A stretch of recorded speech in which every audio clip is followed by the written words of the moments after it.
সর্বশেষ যে লোকটা জান্নাতে যাবে তাকে আল্লাহ তাআলা জাহান্নামের আগুনে পোড়াতে পোড়াতে ছাই বানিয়ে ফেলবে।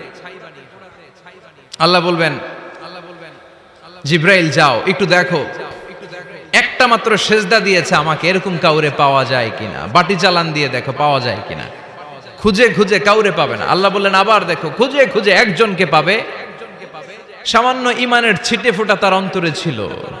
আল্লাহ বলবেন যেহেতু ছিটে ফোঁটা আছে, অনেক মায়ের খাইছে, ওকে বের করে জাহান্নাম থেকে বের করে একটা নির্ধারিত দূরত্বে রেখে দাও। রেখে দেয়া হবে, কিন্তু জাহান্নামের আগুনের লেলিহান শিখাতে তার গা ঝলসে যাবে। সে আল্লাহর ডেকে বলবে, মাবুদ তোমার কাছে আমি কিছু চাই না,